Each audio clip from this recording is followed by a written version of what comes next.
Halo guys, jumpa lagi dengan channel saya Best Hobby. Kali ini saya akan membahas tentang kenapa tanaman lotus kita tidak berbunga. Oke, teman-teman jangan lupa subscribe, tekan tombol lonceng dan komentar. Yang pertama itu teman-teman harus pastikan membeli umbi dari penjual yang dia sendiri sudah menanam dan berbunga di tempatnya. Ya, jadi itu adalah yang paling penting teman-teman, karena di iklim Indonesia kita ini tidak semua jenis lotus bisa berbunga. Jadi teman-teman harus meminta foto dan video lotus yang sudah mekar di tangan penjual itu sendiri. Ini adalah untuk menghindari lotus tidak bisa mekar di iklim kita. Jadi itu yang pertama-tama teman, semoga diingat, jangan pernah malu atau segan untuk meminta video dan foto dari penjual. Dan yang kedua adalah kurangnya sinar matahari. Lotus membutuhkan paling sedikit 4 jam sinar untuk tumbuh dan berkembang. Jika hanya terkena sinar matahari sore, maka wajar jika lotus tidak berbunga. Saran saya pindahkan ke tempat yang bisa mendapatkan minimal 6-8 jam agar lotus cepat berbunga.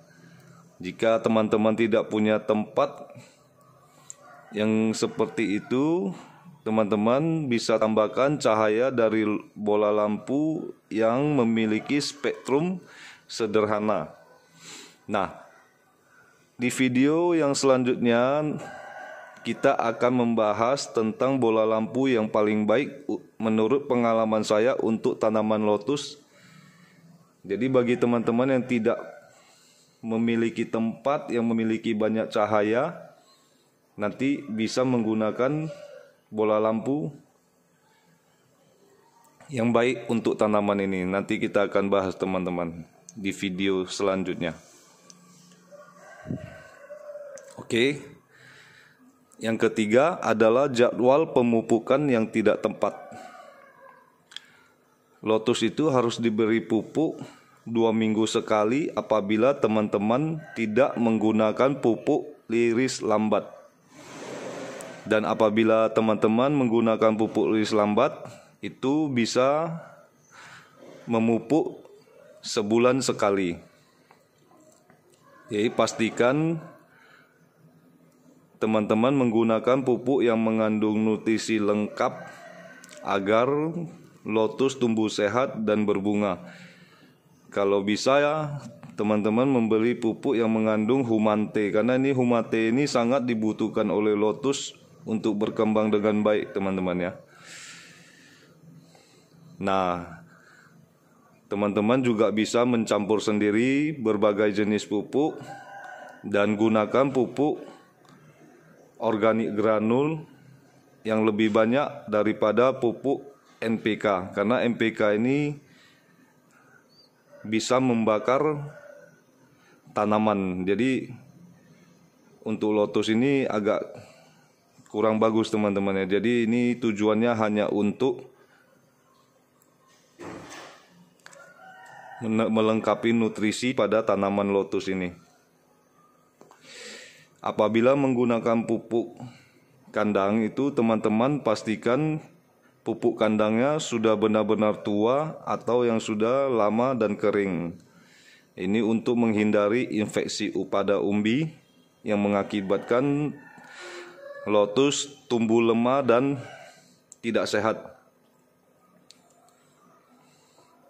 Nah, setelah itu teman-teman, pemupukan itu dilakukan setelah paling sedikit muncul 2 daun udara dengan dosis yang sedikit dulu, lalu semakin lama semakin banyak. Oke. Setelah memasuki masa dormansi itu hentikan pemupukan karena lotus sedang membentuk umbi. Dia tidak bekerja di atas air tapi bekerja di dalam tanah membentuk umbi-umbi. Nah, ini yang keempat adalah tentang wadah. Kalau teman-teman punya tempat yang agak luas, itu sebaiknya pakai wadah yang lebar dan rendah, bukan lebar tinggi. Itu jangan teman-teman, pakai yang lebar dan rendah. Dengan perbandingan tanah itu separuh pot dan air separuh pot. Jadi semakin luas wadah, semakin lotus cepat berbunga dan semakin banyak bunganya. Karena lotus itu suka tempat yang lebar dan rendah teman-teman ya.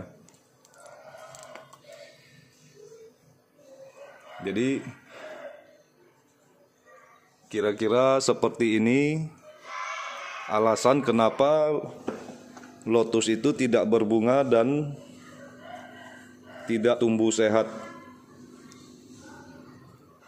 Teman-teman perlu mengetahui hal ini sebelum teman-teman memberi lotus dari umbi.